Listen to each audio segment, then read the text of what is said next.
Caríssimos companheiros, bondosas irmãs, irmãos do Ideal Espírita Cristão, boa noite para todos. Que Jesus, nosso Mestre e Senhor, nos envolva, nos abençoe nesse momento. Nós hoje, com essa alegria que não conseguimos conter, vamos procurar conversar com vocês em torno do tema a existência, provas da existência e da sobrevivência do Espírito, dando continuidade a esse estudo dos princípios básicos da doutrina espírita e do Evangelho, sendo que durante algumas semanas nós trabalhamos o tema a origem e a natureza do Espírito. Para trabalhar a temática de hoje, nós procuramos refletir em torno do Livro dos Médiuns, que foi escrito, coordenado por Allan Kardec, obra essa tão importante nesse momento em que estamos passando na transição planetária. Por que nós falamos isso? Porque um dos grandes problemas que nós temos encontrado no dia a dia das nossas casas espíritas está muito vinculado às questões mediúnicas.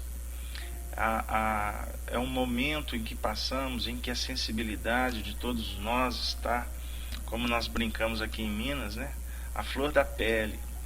Ou seja, estamos num momento em que, diante de tanta pressão, de tantos testemunhos, todos nós estamos sendo convidados pelo mundo espiritual a adentrar a realidade do Espírito.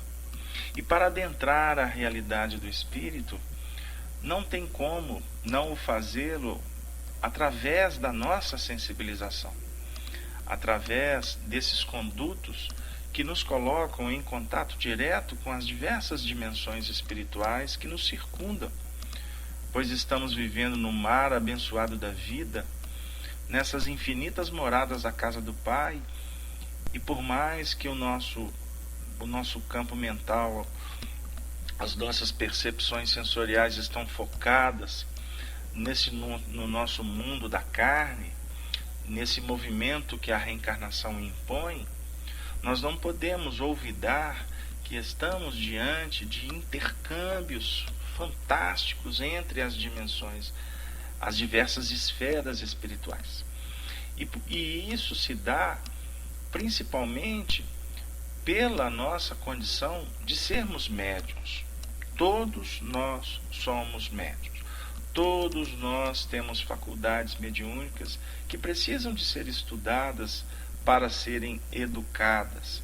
E o que nós temos visto dentro do próprio contexto da vida é que milhões de médiuns caminham na humanidade sem se darem conta que possuem esta faculdade. E por isso, abrindo esse parêntese, nós gostaríamos de dizer da grande necessidade nossa, então, de divulgarmos o Livro dos Médiuns e oferecermos condições para que todos nós espíritas pudéssemos mergulhar território adentro do pensamento kardeciano para cuidar da nossa sensibilidade, como também podemos de alguma sorte contribuir despretensiosamente, mas com muito carinho e, se possível, eficiência no atendimento àqueles corações que caminham conosco. Mas voltando ao nosso tema da noite, procuramos o Livro dos Médiuns porque na sua primeira parte, nas noções preliminares, capítulo 1, Allan Kardec inicia o livro com a seguinte pergunta: há espíritos? Eu costumo refletir em torno dessa pergunta e chego numa conclusão bem simples, dentro das minhas possibilidades, que se Kardec inicia o livro perguntando se há espíritos, essa indagação é muito oportuna, porque se nós não acreditarmos na existência dos espíritos, não justifica a gente continuar a ler o livro dos médiuns, que vai tratar, que vai ensinar, que vai projetar uma metodologia para os médiuns, que são aqueles que passam a ser também intermediário entre os espíritos.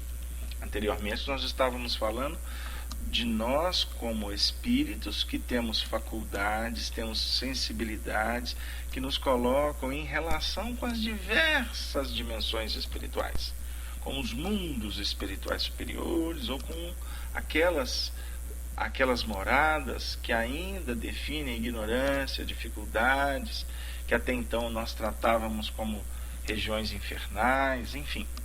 Então, para conversarmos sobre as provas, a existência dos espíritos, primeiro nós gostaríamos de propor esta reflexão, ou seja, junto com Kardec, há espíritos? Nós acreditamos na existência dos espíritos? E é muito interessante, porque nós gostaríamos de continuar nessa verificação inicial, trazendo 3 questões levantadas por Allan Kardec, nesse mesmo primeiro capítulo, para que a gente possa, vamos dizer assim, estimular a reflexão. Kardec questiona assim: credes em Deus?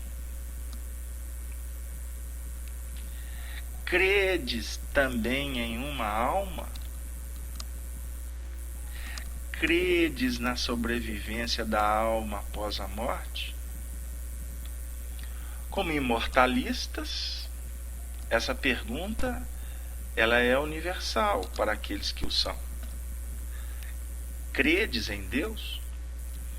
E quando nós fazemos essa pergunta junto com Kardec, a nossa memória não tem como deixar de lado aquele ponto que Jesus, o nosso Senhor e Mestre, trouxe para nós como reflexão, como está no capítulo 14 do Evangelho de João.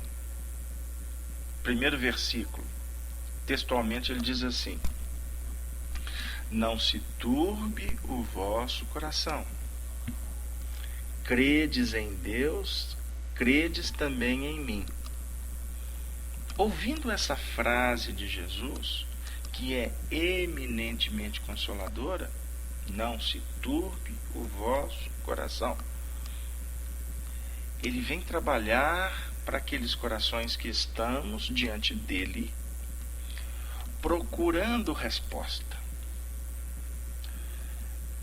Esse movimento é um movimento extremamente espiritualizante, no sentido de que, para adentrarmos os portais da imortalidade, primeiro, necessitamos de nos colocar como aquele viajor sedento, que está buscando, que está querendo o alimento, ele está querendo as condições, ele está querendo a informação. Portanto, a mensagem espiritual é para o filho que está em busca de sentir e entender o Pai pelas suas leis. Diga-se de passagem, isso é importante nós refletirmos, se vocês estiverem de acordo. Porque para falar do espírito, para falar da imortalidade da alma, é necessário nos colocar naquele ponto de humildade e de sensibilidade, porque nós temos aprendido com os espíritos benfeitores que as leis divinas são trabalhadas em nós pela nossa análise, pela nossa dedução, pelas nossas conclusões, mas para isso é necessário não só querer, mas é importante saber querer, ou saber buscar. Por isso, um dos pontos importantes para nós é movimentarmos nos pódromos da paciência, do entusiasmo, mas também da sabedoria. Por quê? Não adianta querer avançar sem ter condições de caminhar. Não adianta querermos correr se a gente ainda não aprendeu a engatinhar. Por isso devemos ir devagar. E caminhar devagar, vamos dizer, não significa que é caminhar relapso ou caminhar, vamos dizer assim, com certo desdém, com uma certa preguiça. Não. Devagar no sentido de observar e procurar aonde nós sentimos mais segurança, para que a gente possa selecionar e receber o conteúdo, vamos dizer assim, mais adequado, mais apropriado, para que a partir do momento em que a mensagem do Evangelho for palatável, ela for agradável, nós possamos trabalhar numa linha que venha nos auxiliar a libertar daquele ponto da vida que não mais nos satisfaz.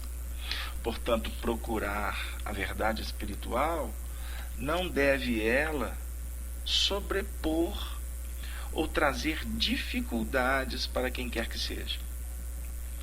A mensagem espiritual ela não vem adornada por cobrança, por medo, por constrangimentos. A mensagem espiritual deve ser trabalhada como uma proposta festiva, uma proposta de encantamento, uma proposta que nos ajude a encontrar então aquele lugar à parte que o Senhor nos reserva. Mas para isso, então voltando, é necessário nos questionar. Cremos em Deus? Porque Jesus vem dizer: não se turbe o vosso coração. Credes em Deus, credes também em mim.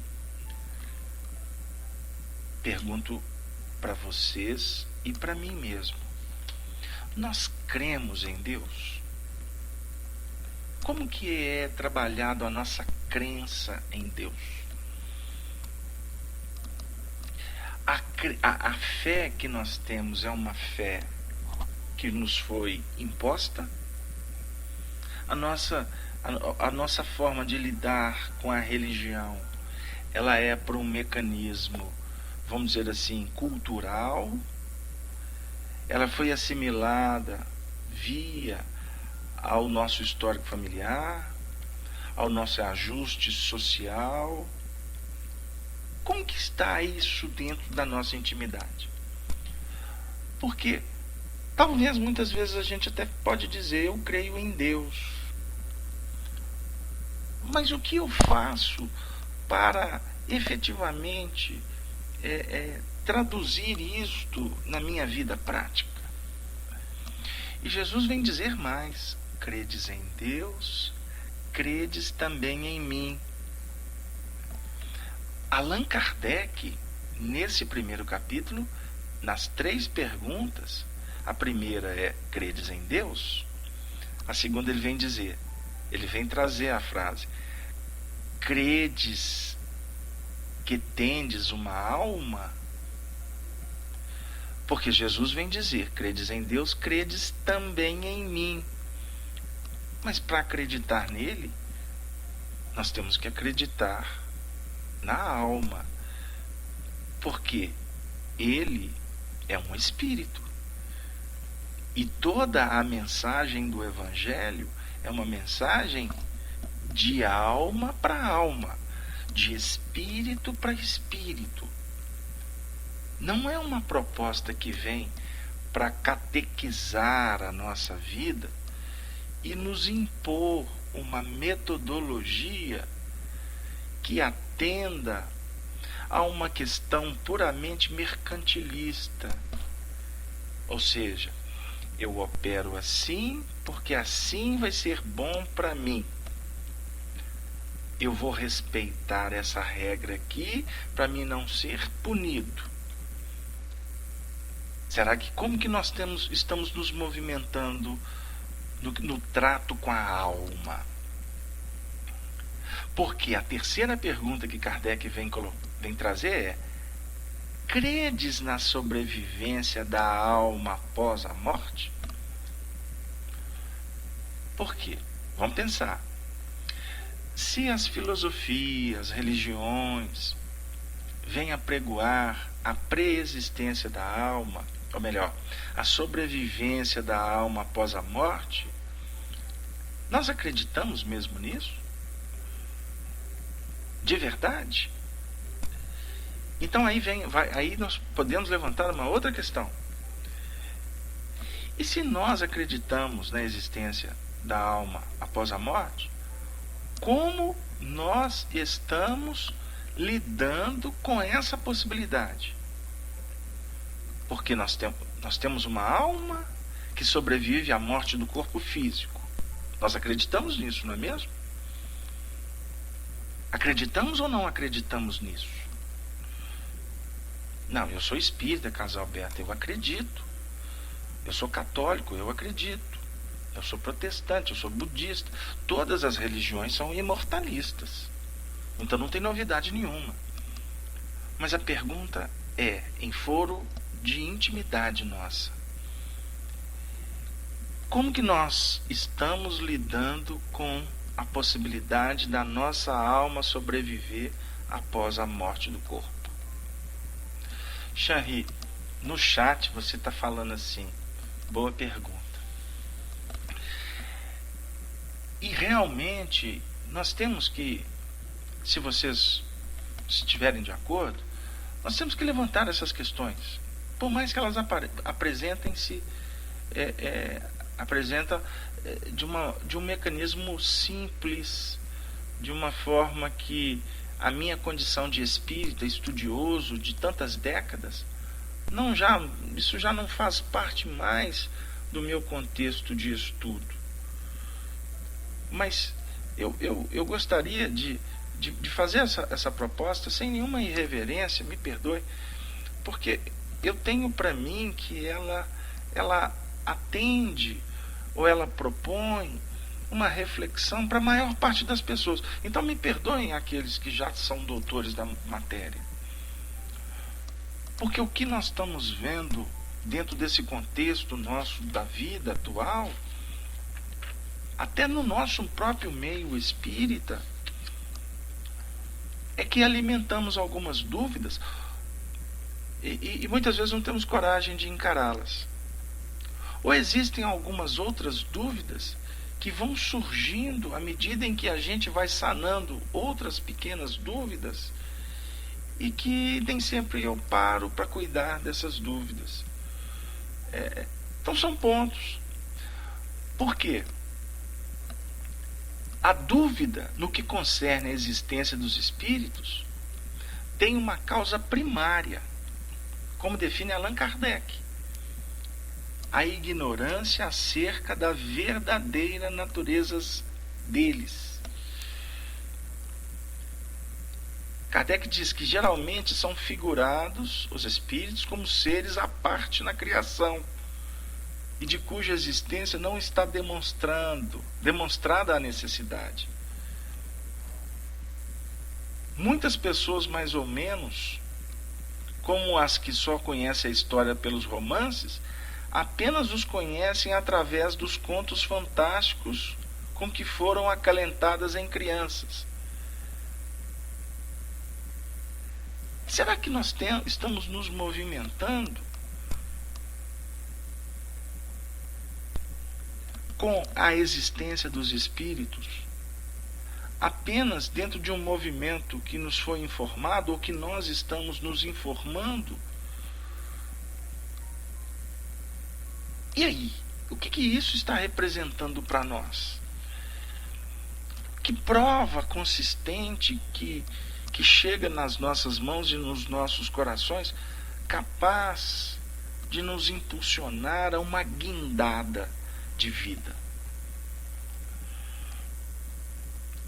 Então são pontos que nós ficamos refletindo, preparando o trabalho dessa noite, porque antes de entrar nos mecanismos que vão nos auxiliando na elaboração do pensamento, de como a gente pode chegar numa aula ou numa exposição doutrinária para apresentar para o ouvinte quantas provas que existem que definem realmente a existência dos espíritos no sentido lógico.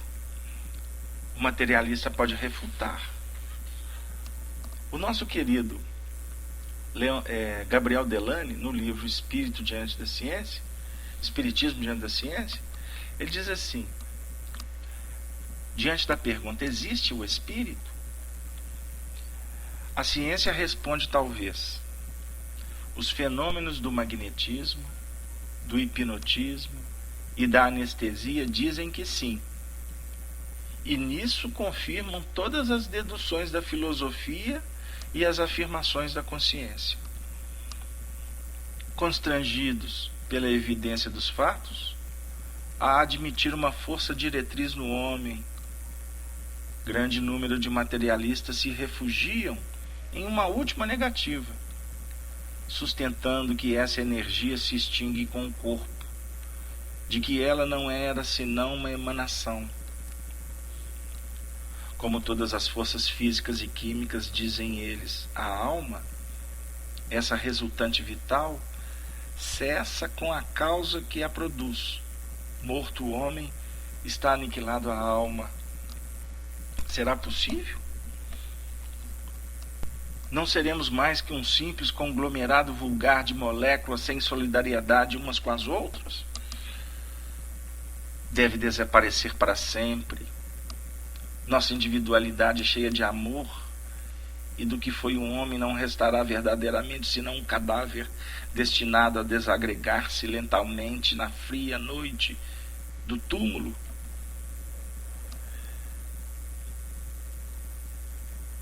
Então nós vamos observando que nós podemos refutar, nós podemos aceitar, nós podemos defender a questão da existência do espírito.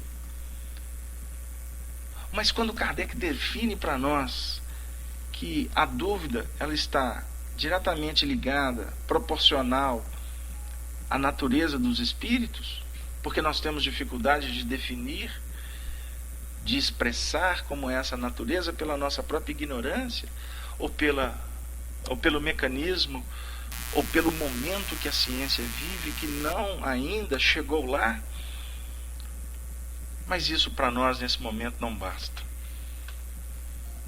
Porque se a crença nos espíritos e nas suas manifestações representasse uma concepção singular, fosse produto de um sistema, poderia, com visos de razão, merecer até a suspeita de ilusória. Digam-nos, porém, porque com ela deparamos tão vivaz entre todos os povos, antigos e modernos, e nos livros santos de todas as religiões conhecidas? Respondem os críticos, porque desde todos os tempos o homem teve o gosto do maravilhoso. Mas o que entendeis por maravilhoso? O que é sobrenatural? O que entendeis por sobrenatural? São questões levantadas por Kardec. O que é contrário às leis da natureza? Conheceis porventura tão bem essas leis que possais marcar limite ao poder de Deus? Pois bem, provai então que a existência dos espíritos e suas manifestações são contrárias às leis da natureza, que não é, nem pode ser uma destas leis. Acompanhai a doutrina espírita e vede se todos os elos ligados uniformemente à cadeia não apresentam todos os caracteres de uma lei admirável, que resolve tudo o que as filosofias até agora não puderam resolver. Então nós vamos observando que os fenômenos que evidenciam a existência e a sobrevivência do espírito estão sendo pesquisados. em vários países. As pesquisas são sérias, as indagações são justas, e a gente vai observando que com o passar do tempo elas vão ficando cada vez mais aprimoradas pela própria maturidade dos homens. Então, para nós que somos espíritas, que estamos nesse trabalho de estudo doutrinário há tanto tempo, e o há tanto tempo ele é bem relativo, tá, queridos irmãos? Porque nós podemos ter companheiros na sala, ou que estão nos ouvindo agora, que podem afirmar, mas eu estou chegando agora. E eu gostaria de, sem ousadia, dizer, será que você está chegando agora? Porque ensinam os espíritos que a nossa fé, ela vai sendo desenvolvida de uma forma natural. Antes, primatas, fé pautada no medo, e esse medo, inclusive, foi alimentado durante tantos séculos pelos religiosos, porque muitas vezes, para se trabalhar o divino, tem que se associar com as questões bárbaras do mundo. Então nós poderemos dizer que, na realidade, nós mesmos desconhecemos a nossa maturidade diante do fenômeno da imortalidade. Nós desconhecemos o potencial da nossa fé, mas que nós estamos caminhando para a razão, mas acima de tudo para a intuição. Isso é uma nota soberana que nos deixa extremamente felizes, embora ainda nos sentimos tão vagarosos, tão incipientes, tão vacilantes. Nosso momento atual é de efetivamente aprofundar território adentro nessas indagações, para que nesse momento, nessa sala, você que está em casa, talvez solitário, talvez num lugar à parte, enquanto a família assiste a televisão, você está diante do computador, ou mesmo você que vai estar ouvindo esse áudio no caminhão, passando a roupa, ou no MP4, fazendo uma caminhada. Enfim, nós estamos nesse momento sendo convidados por Deus, pelo nosso Pai, para que possamos parar, refletir e sentir efetivamente o que a vida está nos conclamando. O que os céus nesse momento está nos convidando, para entendermos que a prova maior da existência do Espírito, ela está na realidade da nossa vida, na realidade desse momento em que nós sentimos o pulsar do coração, fazendo o processo da energização propulsora da vida dentro de um mecanismo do nosso corpo físico. Mas ao mesmo tempo, quando nós paramos para repousar este corpo bendito, que fechamos os nossos olhos e sentimos a realidade espiritual dentro de nós, quando nos libertamos das peias do corpo, a nossa alma se emancipa, eu começo a sentir a presença de uma dimensão diferenciada em que minha alma pode estagiar. Quantas vezes no teu quarto, como no meu, costumamos a sentir até uma mão acariciando a nossa face, dizendo: vinde a mim, meu filho, para um mundo diferente. Vinde a mim para passear nos bosques espirituais, nas campinas verdejantes do astral superior.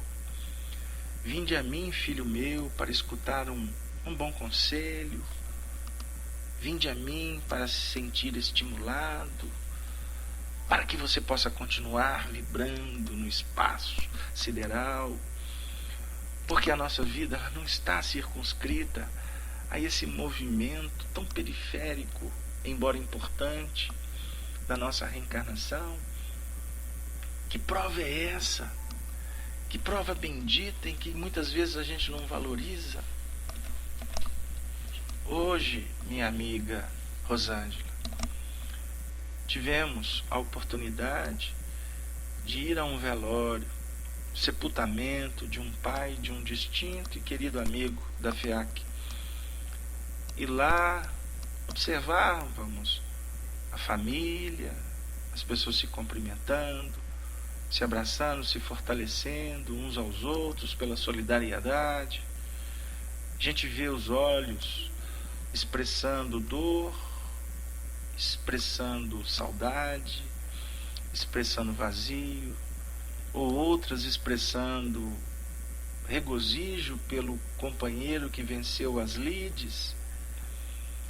E em um determinado momento, uma criança de mais ou menos 10 anos de idade, neta do companheiro que partira, entrara no recinto para despedir do seu querido vovô.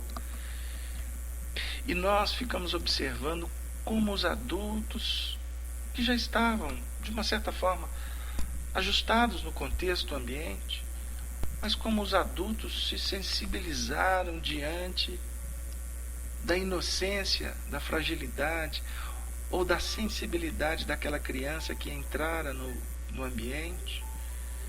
E muitos foram as lágrimas.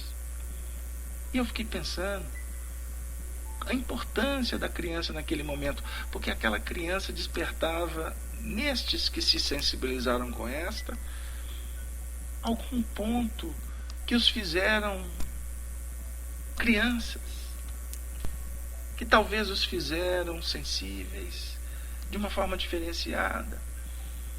E muitas vezes, quando indagamos, nós cremos em Deus, nós cremos no Espírito. Quais são as provas da existência dos Espíritos? E ficamos na dialética religiosa, ficamos refletindo, pega a questão aqui, pesquisa no livro ali, compara os textos de Kardec, aí busca Emmanuel, busca André Luiz, né? Muitas vezes vamos fazer a palestra e a gente busca num contexto de um sociólogo, de um filósofo, de um cientista, para falar de determinadas teorias. E de repente, a prova da existência do Espírito está nesse mecanismo mais simples, nessas circunstâncias de mais relevância, como olhar para uma criança e observar, como eu tive a oportunidade de sentir hoje,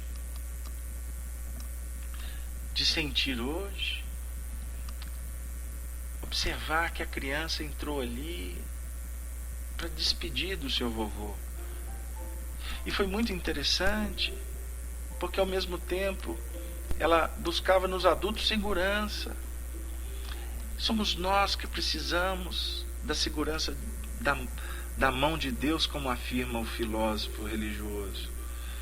Ou melhor, da segurança que nós precisamos de encontrar no nosso Pai Celestial, que nos promete estar conosco, porque nós estamos mergulhados no hausto do Criador, que é eterna criação, é eterna oportunidade. E Ele nos concede a mão amiga ou o espinho que dilacera. Ele nos oferece o perfume, como também nos mostra a necessidade de trabalharmos, de angariarmos o suor do dia a dia, para nos elevarmos e podermos ampliar a nossa sensibilidade e adquirir outros perfumes que vão nos remontar às flores do campo, a sensibilidade da vida, a oportunidade de ser pai, de ser mãe, de ser filho, de ter um avô e ao mesmo tempo de ter um evangelizador dentro da dinâmica da nossa vida. E como hoje eu resolvi contar um caso, peço desculpas aos ouvintes, mas Jean-Ri, essa garotinha encontrou no todo o ambiente familiar uma evangelizadora da casa que ela frequenta. E no momento em que ela divisava as pessoas presentes, o olhar dela encontrou com a evangelizadora, e como que a alma dela buscasse ali em tudo que ela recebeu, em quantas horas de estudo, de brincadeiras lúdicas, evangelizantes, ela buscou na evangelizadora um porto seguro que pudesse deixar na alma dela a tranquilidade, talvez, de dizer assim: vovô, eu vou vê-lo de novo, porque tu não morrestes, porque tu fostes para uma morada diferente, especial, porque tu, vovô, trabalhastes uma vida inteira, criastes uma família, deixastes exemplos significativos para todos nós. Mas, vovô, eu sou uma criança e o senhor está indo embora. A evangelizadora representava ali uma prova para ela, uma prova de que o vovô iria continuar na vida no mais além. E naquele momento, as aulas da pluralidade das existências, dos mundos habitados, as aulas que falaram da imortalidade, da reencarnação, da desencarnação, as aulas que falaram da mediunidade, do contato com os espíritos, da emancipação da alma, aquelas aulas todas que foram trabalhadas de maneira alegre, poética, em cantos, em teatros, na arte espírita, aqueles movimentos dentro da casa espírita, naquele momento, era o porto seguro, era o consolo, era o consolador prometido que Jesus houvera afiançado nos tempos da Galileia, que voltava. E nesse momento, meus amigos, que a memória agora me auxilia a trazer de volta de uma maneira tão simples como singelo e despretensioso é o nosso estudo sobre os princípios básicos da doutrina. Eu tenho aqui na minha frente, na minha mesa, tantos textos que eu poderia utilizar para falar que poderemos encontrar a prova da existência do espírito no fenômeno da exteriorização da alma, não é mesmo? Os sonhos. Quantas vezes está o casal que de manhã a esposa fala para o marido assim: meu bem, eu sou do tempo do meu bem. Meu bem, eu sonhei essa noite que nós dois estávamos num campo, escutando uma palestra de um benfeitor. E o marido espantado do lado. Eu também sonhei a mesma coisa. E o casal, antes de dormir, não houvera combinado que as suas memórias, criatividades da inteligência pudessem criar painéis tão iguais, tão amarrados, tão idênticos do que muitas vezes é dito pelos materialistas. Foi um simples acaso, foi um simples movimento que efetivamente não representa a realidade. Ah, meus amigos, precisamos de pensar um pouco mais, de refletir sobre o mecanismo da vida, para que não nos prendamos nas questões apenas conjunturais. Esta é a grande prova. Este é o grande movimento que o Senhor nos concede, para que a gente possa entender que estamos na Terra para trabalhar, para evoluir, para amar, para sermos irmãos solidários. Quantas provas nos fenômenos mediúnicos de transportes de objetos, não é mesmo? O que muitas vezes nós tratamos como casas mal assombradas, aonde tem manifestações de efeitos físicos, são provas, não são? pessoas que escutam gritos, que escutam rumores, que veem objetos serem lançados. São provas, não são? Quantas provas que estão batendo na nossa porta para nos dizer, para nos apontar que nada acontece por acaso.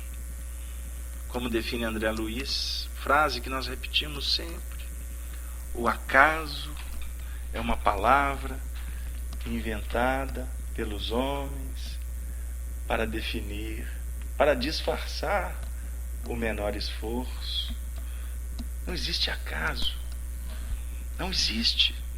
Está tudo dentro de um mecanismo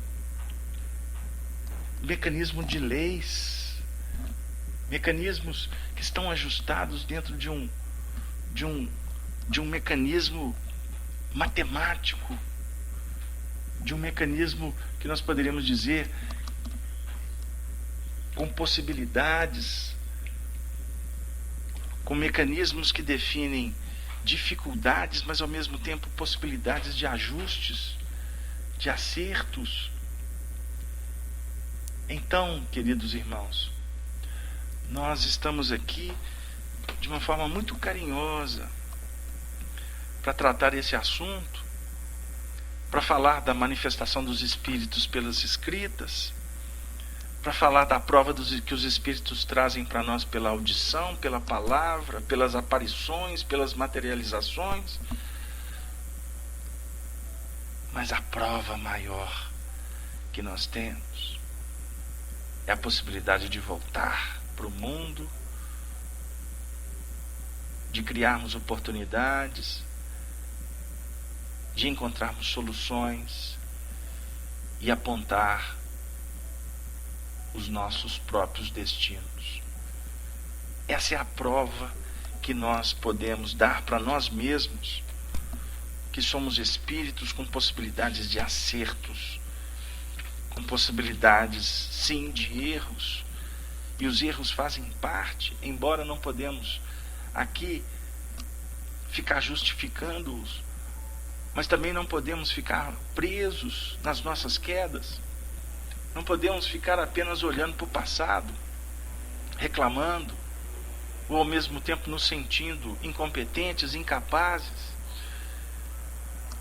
Se nós cremos na sobrevivência da alma após a morte, devemos crer na sobrevivência da possibilidade após o erro, após o delito. Tanto os nossos equívocos como os equívocos daqueles que estão conosco, porque nós podemos dar provas da existência do Espírito, ou podemos dar testemunhos da importância da fraternidade, quando nós perdoarmos aqueles que caírem, que se desajustarem conosco. Eu ouvi de um companheiro que estava desiludido, desequilibrado, dizendo assim: mas vocês pregam a paz, e aonde está a paz? A minha vida é um inferno. Eu não pude falar nada, a não ser orar pela paz do Cristo, para que a paz do Cristo fosse assimilada por ele no momento certo, porque aquele instante era um momento de desespero, e quando nós estamos desesperados, a única coisa que se enxerga é morte, é treva, porque há ignorância, porque são instantes que nós não encontramos o caminho, embora o caminho está à nossa frente. Então nós temos que suplicar pela paz, suplicar pelo auxílio, para ver se a gente consegue colocar a cabeça para cima um pouquinho daquela nuvem tenebrosa que visita. A prova que eu podia dar para aquele irmão sobre a sobrevivência do Espírito só podia ser o silêncio e a oração. Então, meus queridos amigos,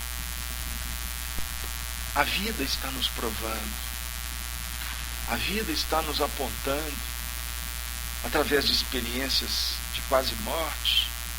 Quantos relatam, quantos livros já foram escritos sobre experiências quase morte, e quase todas elas com o mesmo diapasão, com os mesmos detalhes.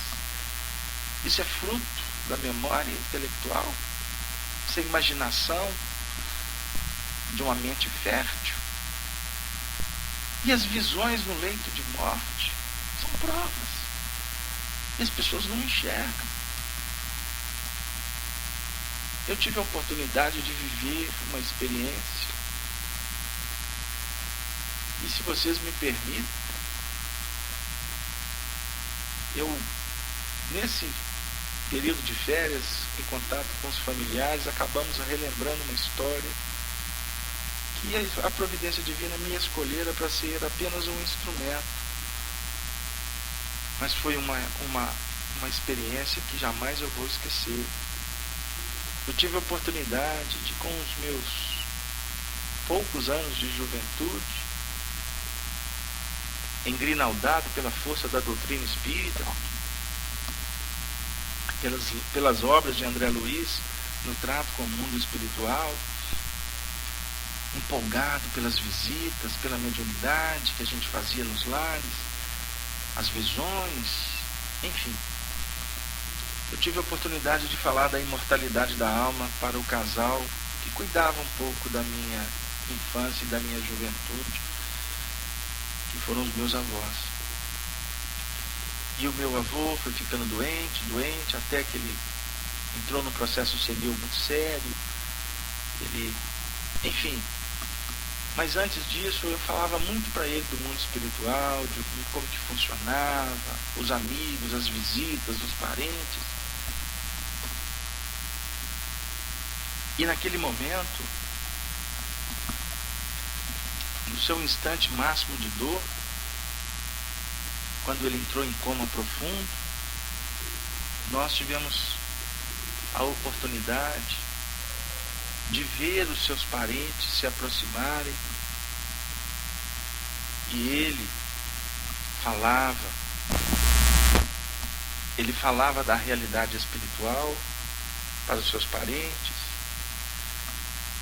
dos amigos, de todos os parentes que o visitavam, como sua mãe, sua avó, até que no último dia que ele esteve entre nós, a espiritualidade retirou toda a família de uma forma natural do hospital. E eu fui convidado para ir, para fazer a visita cotidiana, e lá encontrei a minha querida avó e ele com os olhos fechados, num coma profundo, até que nós tivemos a intuição de falar para ele sobre a imortalidade da alma, falar da necessidade dele se desprender de uma forma amigável, tranquila. E então, o que aconteceu? Depois de mais de 2 horas de conversa,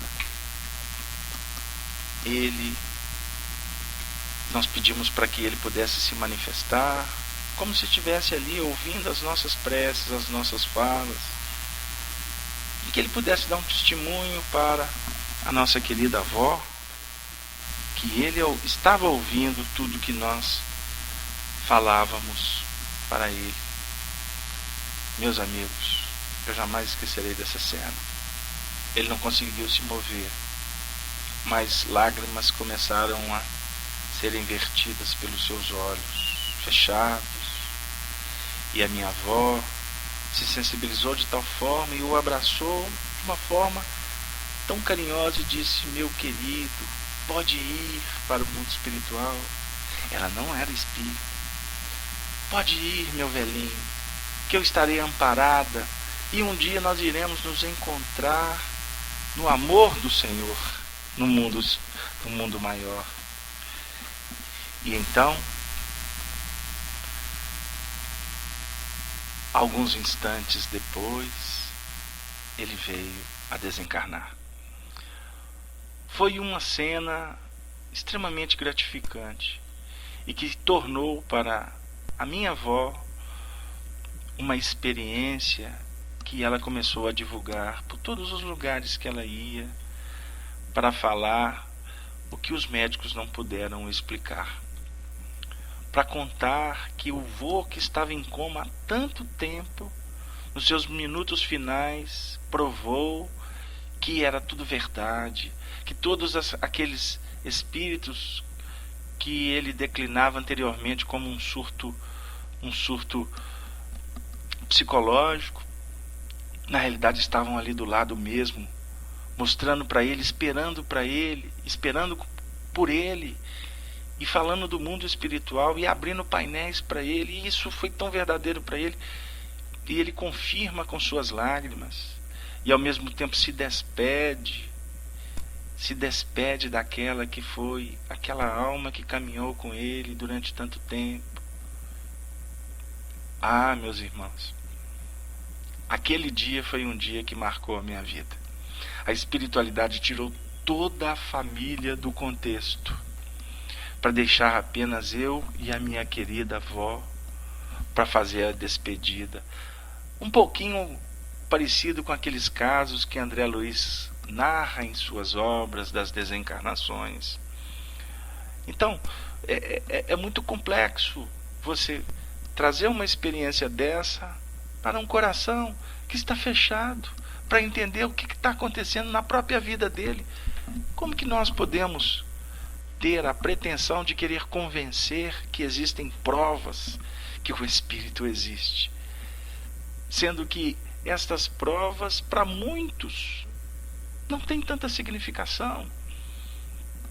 Arnaldo Rocha, o eterno amigo de Chico, nos conta aqui em Belo Horizonte sobre as reuniões de materialização, quando ele teve a oportunidade de ver sua mãe, ver Meimei, abraçar Meimei, abraçar a sua ex-esposa. Meu Deus! Ele assistiu fenômenos de cura, ele viu Emmanuel a 1 metro dele, iluminando toda a sala. Ele viu a tessitura dos braços de Emmanuel, do rosto de Emmanuel. E ele diz assim: meu filho, muitos viram, mas não foi suficiente para que eles fizessem qualquer mudança de comportamento, alterassem suas condutas morais. Então aí a gente vai entendendo por que Jesus disse para Tomé: bem-aventurado quem não viu e creu. Então nós devemos acreditar a partir do que nós estamos concluindo nesse momento, dentro dos planos do nosso sentimento, dentro do plano da razão, dos toques, das indicativas que a vida está apresentando para nós. Ser bom filho, porque a sua mãe, os seus pais te deram tudo. Eles provaram para você que eles foram seus pais, e agora o que nos compete? Realizar com eles, a não ser devolver tudo que eles nos deram. Ou se eles não foram bons pais dentro da concepção humana, vamos provar para eles que é bom fazer o bem. Porque fazer o bem é pacificação interior. E é muito triste aqueles que estão sofrendo por não terem feito o bem. Nós poderíamos aqui ficar horas e horas e horas levantando essas questões, mas o tempo não nos permite. Então, meus queridos amigos da sala, Chanri, Juarez, Pedrinho, todos que se encontram nos seus lares, o Juarez na cidade de São Paulo, tendo a oportunidade de estar com a família, os demais que estão num instante de férias com os filhos, ou os outros que estão na dinâmica do trabalho. Vamos pensar nesse motor que está sendo acionado por nós. Nós precisamos de cuidar desse motor, o nosso corpo. Nós precisamos de cuidar da engrenagem que é a nossa família. Nós precisamos de pôr lubrificante do amor para fazer com que as peças não se atritem de uma forma complexa, mas que elas promovam um movimento, dinâmica. Só o amor é capaz de oferecer esse óleo que dá luz quando nós aprendemos a utilizá-lo na candeia do nosso coração. Deus é luz, eu sou a luz do mundo, disse Jesus. Para nós, nesse momento, relembrarmos as palavras poéticas e proféticas do Senhor da vida, quando ele, no capítulo 5 do Evangelho de Mateus, também afirma: vós sois a luz do mundo. Vamos brilhar a nossa luz. Chegou a hora, chegou um instante, chegou um momento de provarmos para nós mesmos que nós confiamos em Deus, agindo conforme Ele nos propõe, promovendo a vida, promovendo a dádiva do trabalho, promovendo a dinâmica da oportunidade para aqueles que caminham conosco, respeitando-nos uns aos outros, porque assim somos reconhecidos como discípulos, amando-nos uns aos outros, perdoando as ofensas, sendo benevolentes, sendo indulgentes. Promovamos o bem, porque nós vamos dizer para nós mesmos que nós cremos em Deus, porque quando agindo no bem, nós estamos cumprindo a vontade dele, mesmo que filosoficamente nós não o entendamos ou não o sintamos de uma forma, aquele gestor da vida. Mas promovendo o bem, nós estamos em consonância com o pensamento dele, e assim crendo na alma, crendo que nós vamos vencer a morte do corpo físico, crendo que nós vamos voltar aqui outras vezes, crendo que nós nos comunicamos como espíritos, crendo que nós estamos nos intercambiando com aquele coração que já partiu pelas vias do pensamento, da saudade, do carinho, a mamãe que se foi, o filho que partiu, o marido que desencarnou, ou aquele coração que resolveu nos abandonar na leira para seguir por outros vales. Nós vamos nos reencontrar através do pensamento e, quiçá, pelos bons pensamentos, pelas vibrações que estimulam, que sustentam, pelas vibrações que facilitam, que luarizam, que inspiram, as vibrações que acalentam a esperança em todos os corações. Meus queridos amigos, o tema para nós, ele traz reflexões que eu confesso para vocês novamente nos fizeram nos sentir na condição de andarilhos, de um viajor que necessita muito do amparo de Deus, que necessita da presença de Jesus, porque só Jesus, o nosso irmão maior, é aquele que nos oferece tudo do que precisamos. Portanto, Jesus, nos sentimos saudosos da sua presença, que possamos nos elevar a Ti, para que, junto do Teu coração, entendamos a lógica dos testemunhos, da necessidade de aprimoramento e da infinita misericórdia que jamais nos deixa entregues à própria sorte, e da presença dos benfeitores espirituais que sustentam a amizade, que formam uma grande cadeia, que alimenta uma grande rede. E por isso, Senhor, precisamos de Ti para que possamos lançar a rede para a banda da direita, para que essa rede de amizade, de solidariedade, de trabalho, seja uma rede fortalecida pela caridade, que ela possa ser robustecida pelo suor, pela vontade de servir, pelo desejo de estudar, de aprimorar, para cada vez atender o teu convite, Jesus, de uma maneira mais qualificada. Queridos irmãos, bondosas ceareiras do bem, eu gostaria de pedir a permissão para vocês, para que nesses instantes que encaminham a nossa interrupção destas singelas reflexões da noite quanto à existência, à sobrevivência do Espírito, trazer um Espírito que nos abençoa tanto com a sua poesia, com a sua condição de veleira, amiga, esta ceareira, a nossa poetisa Maria Dolores, que através do nosso querido Chico Xavier, no livro Antologia da Espiritualidade, nos oferece louvor e súplica.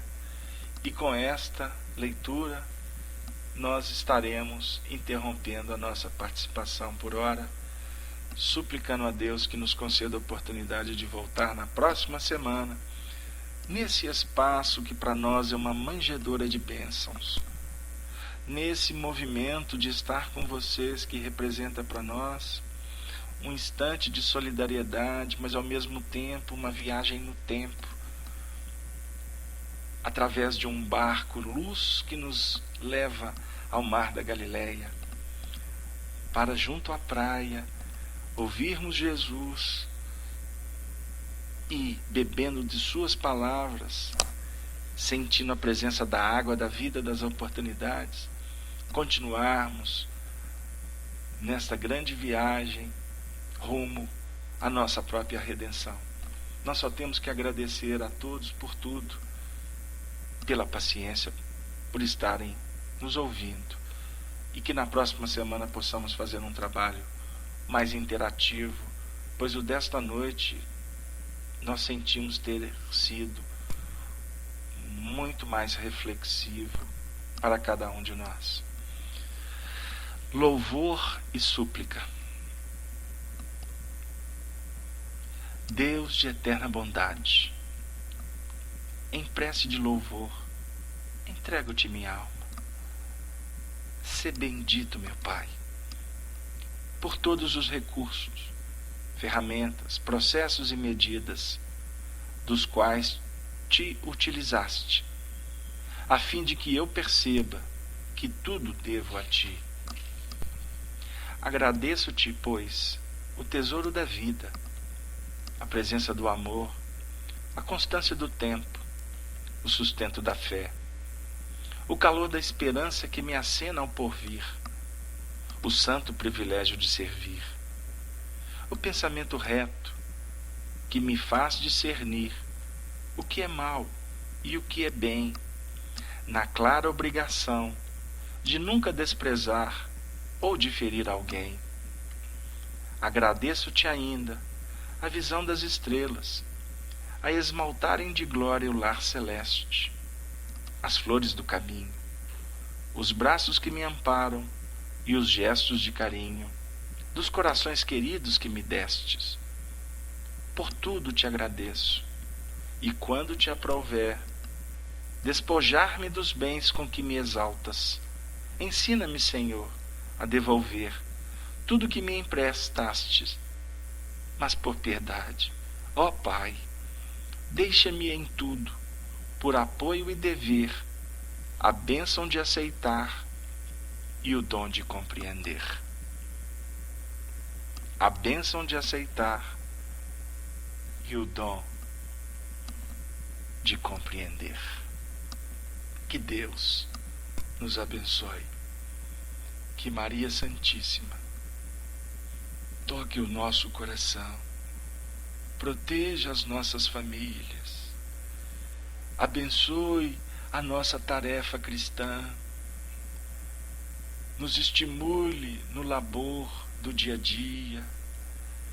Que Maria Santíssima nos ofereça a saúde do corpo, para que possamos ir até o fim. Mas mesmo se não a tiver, que a nossa alma se engrandeça sempre, embora com tantas dificuldades, no santo privilégio de te servir. Obrigado, meu Deus, louvado seja o teu nome, e que para sempre o teu nome, Senhor, seja louvado. Que assim seja, graças a Deus.